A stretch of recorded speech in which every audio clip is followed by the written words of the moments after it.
الحمد لله رب العالمين والصلاة والسلام على رسوله الكريم محمد وعلى آله وأصحابه أجمعين أما بعد۔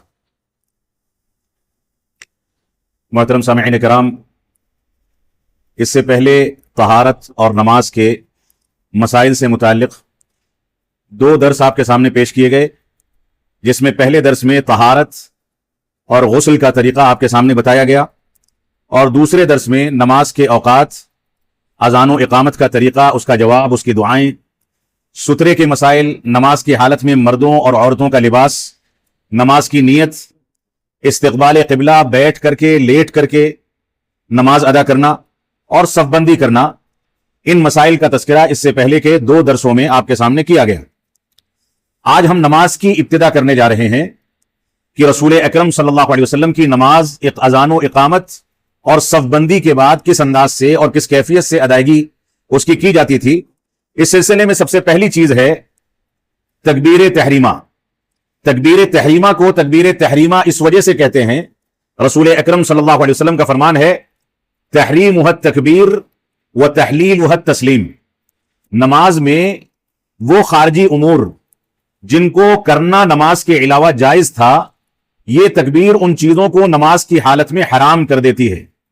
یعنی گفتگو کرنا، اپنی مرضی سے کوئی کام کرنا، کھانا پینا، اس انداز کی چیزیں نماز کی حالت میں حرام ہو جاتی ہیں۔ اس وجہ سے تکبیر تحریمہ کو حرام کرنے والی تکبیر کہا جاتا ہے۔ تو آج کے درس کو ہم شروع کر رہے ہیں تکبیر تحریمہ کے مسائل سے۔ تکبیر تحریمہ کو تکبیر تحریمہ اس وجہ سے کہتے ہیں، جیسا کہ بتایا گیا، کہ یہ نماز میں خارجی امور کو حرام کر دیتی ہے، جبکہ نماز کے علاوہ وہ چیزیں ہمارے لیے جائز ہوتی ہیں۔ اور فرمایا وَتَحْلِيلُهَا التَّسْلِيمُ، اور سلام پھیرنا یہ انسان کے لیے ان چیزوں کو دوبارہ حلال کر دیتا ہے جن چیزوں کو تکبیر تحریمہ نے حرام کر دیا تھا، لہذا سلام پھیرنے کو حلال کرنے کا رمز سمجھا جاتا ہے۔ تو تکبیر تحریمہ کا اصل تصور کیا ہے؟ بنیادی طور سے شریعت اسلامیہ میں تکبیر تحریمہ یا دوسری تکبیرات فرض نمازوں میں یا نفل نمازوں میں کسی دوسری زبان میں ان کلمات کی ادائیگی جائز نہیں ہے۔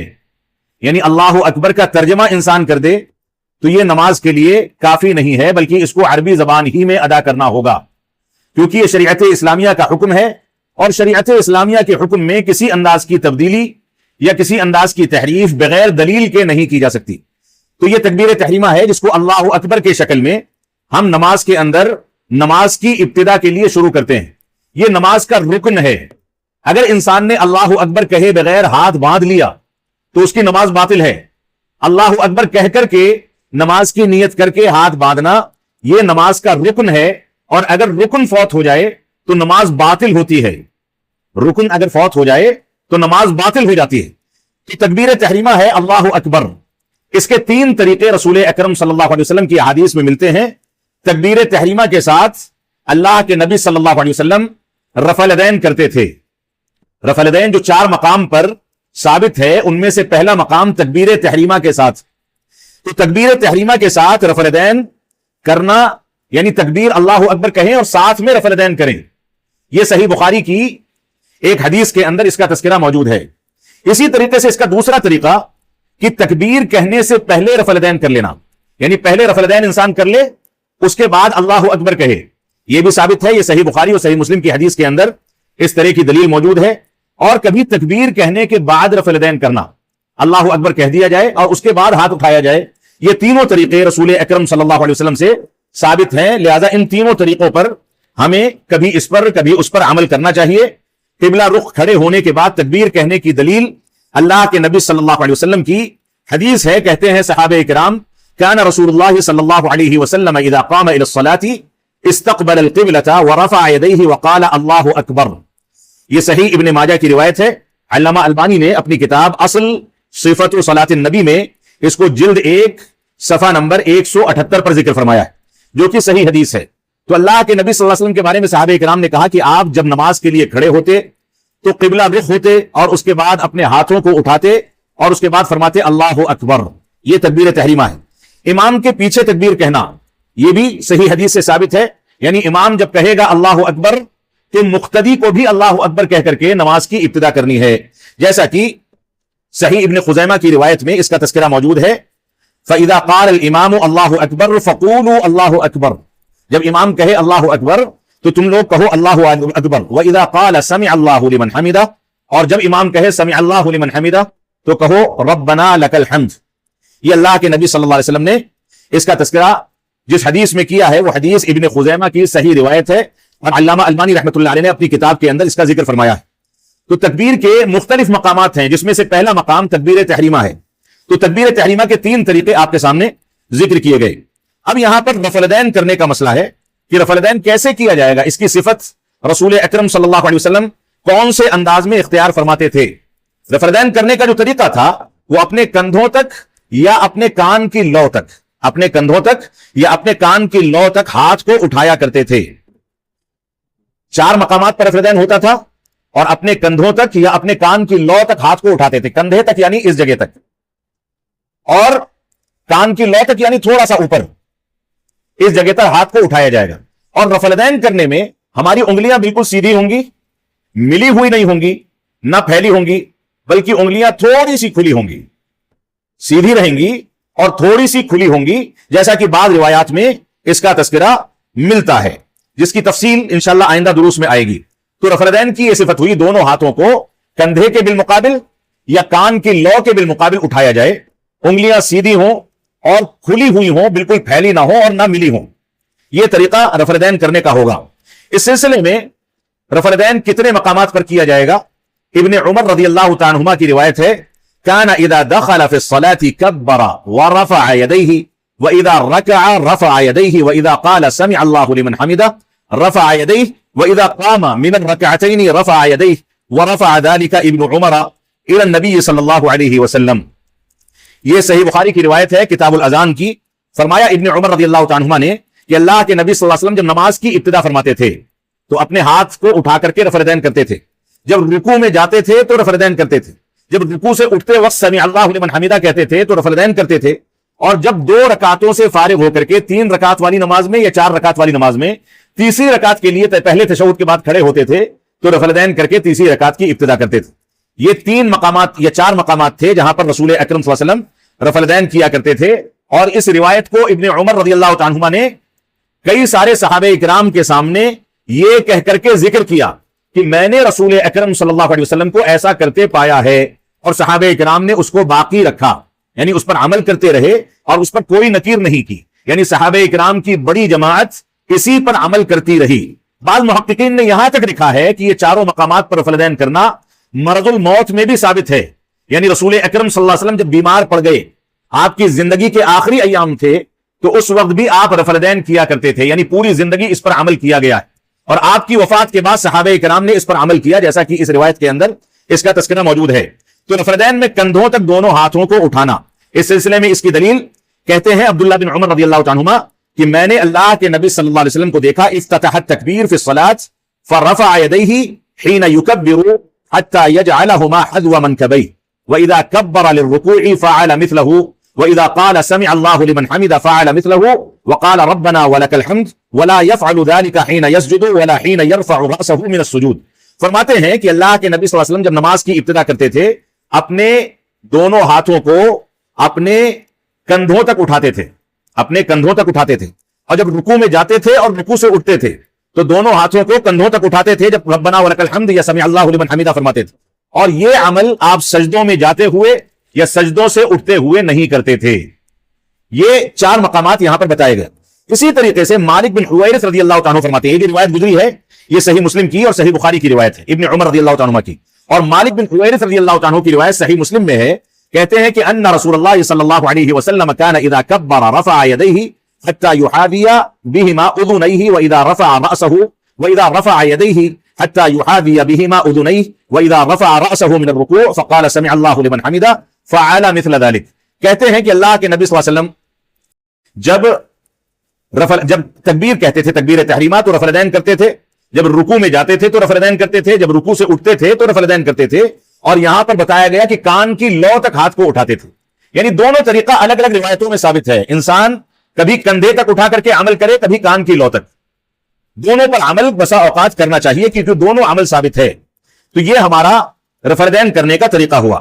اس کے بعد اگلا مسئلہ جو ہے وہ مسئلہ ہے ہاتھ باندھنے کی صفت۔ رفع الیدین کرنے کے بعد رسول اکرم صلی اللہ علیہ وسلم اپنا ہاتھ کیسے باندھتے تھے اور کہاں پر باندھتے تھے، یہ صفت آپ کے سامنے ذکر کر دی جائے۔ رسول اکرم صلی اللہ علیہ وسلم اپنا ہاتھ باندھنے کے لیے جو طریقہ اختیار کرتے تھے وہ طریقہ یہ تھا کہ دائیں ہاتھ کو بائیں ہاتھ پر رکھتے تھے۔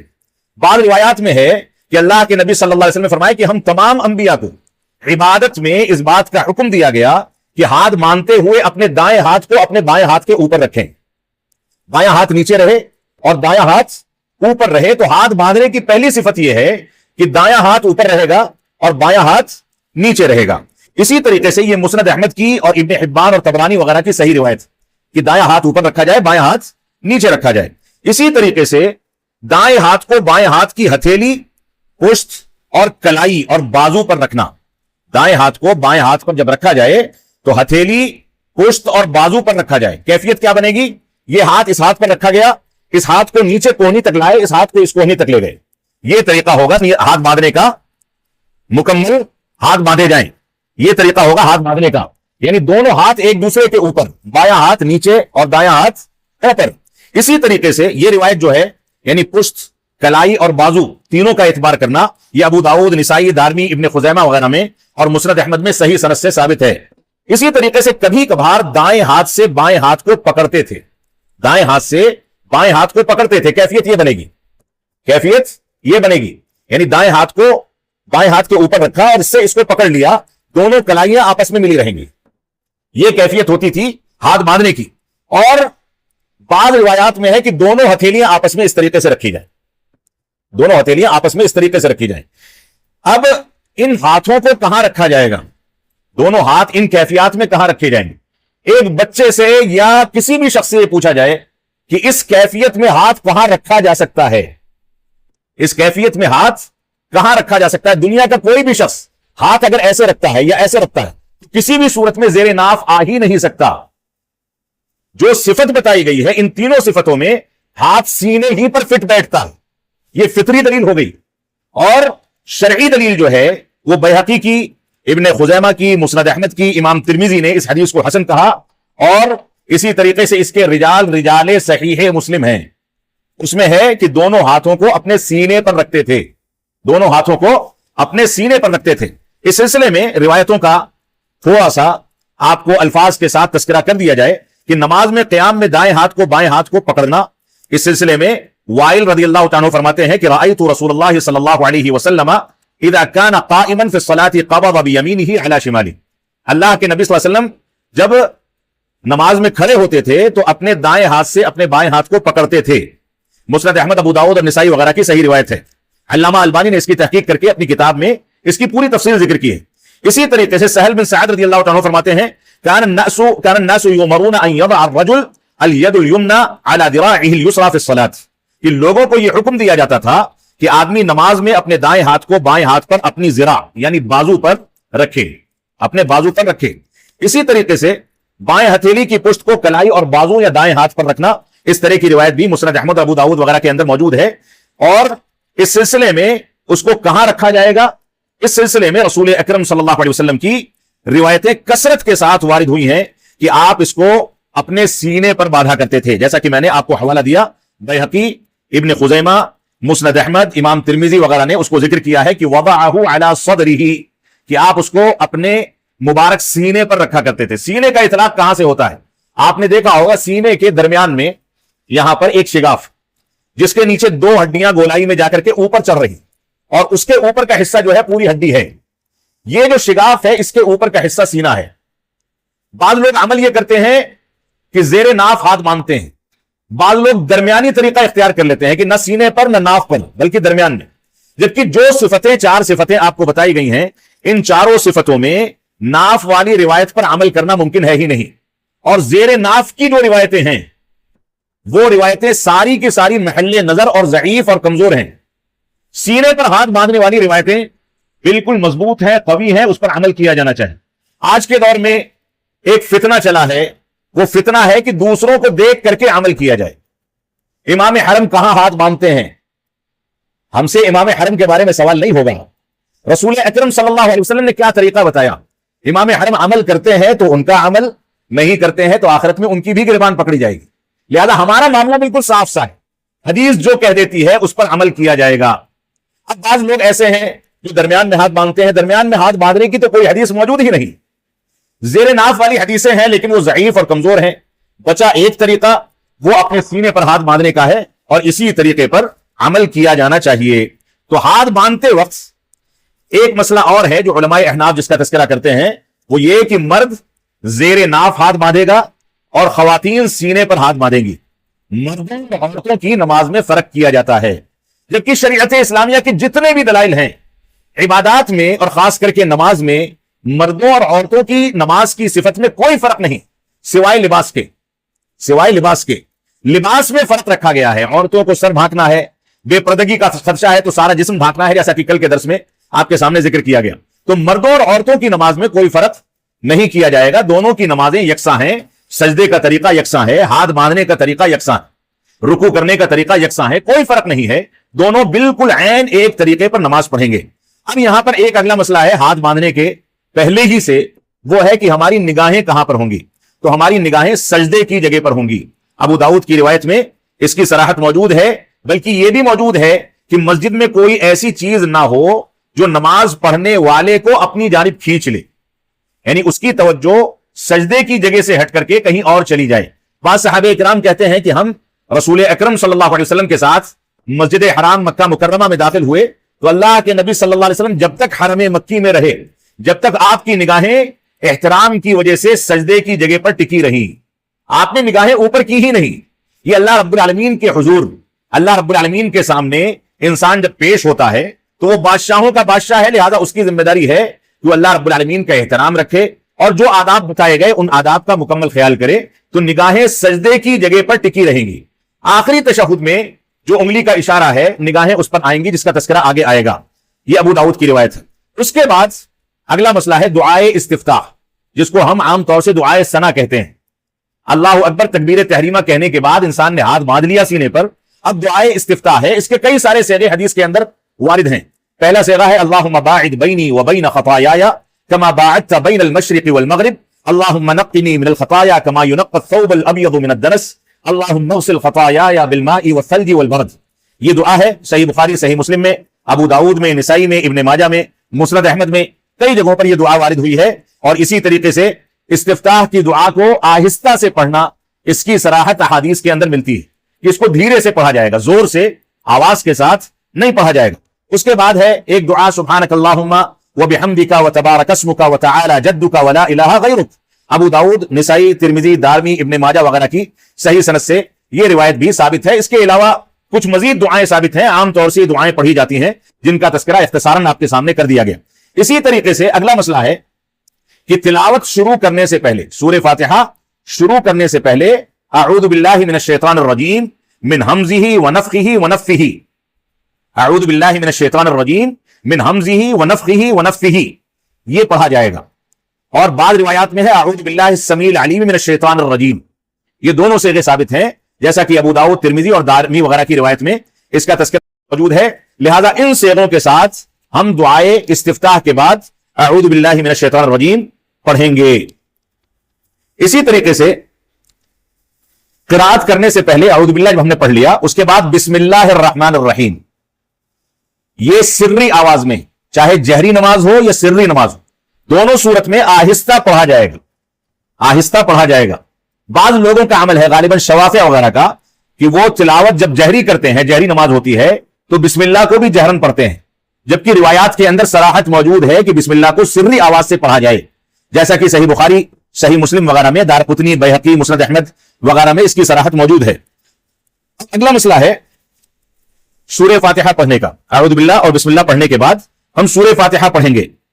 اللہ کے نبی صلی اللہ علیہ وسلم کے بارے میں دعائے استفتاح کی صراحت ملتی ہے کہ کان رسول اللہ صلی اللہ علیہ وسلم یسکت بین التکبیر و بین القراءہ، کہ تکبیر تحریمہ اور قراءت کی ابتدا سے پہلے آپ خاموش رہا کرتے تھے، خاموش رہا کرتے تھے، یعنی اعوذ باللہ بسم اللہ خاموشی سے پڑھتے تھے، جیسا کہ صحیح بخاری اور صحیح مسلم کی روایت کے اندر موجود ہے۔ اور سورہ فاتحہ سے قبل اور اس کے بعد سورت پڑھنے سے پہلے بسم اللہ سرن پڑھا جائے، اس کا تذکرہ انس بن مالک رضی اللہ تعالیٰ عنہ نے اپنی روایت میں کیا ہے کہ صلیت خلف النبی صلی اللہ علیہ وسلم و ابی بکر و عمر و عثمان فکانوا یستفتحون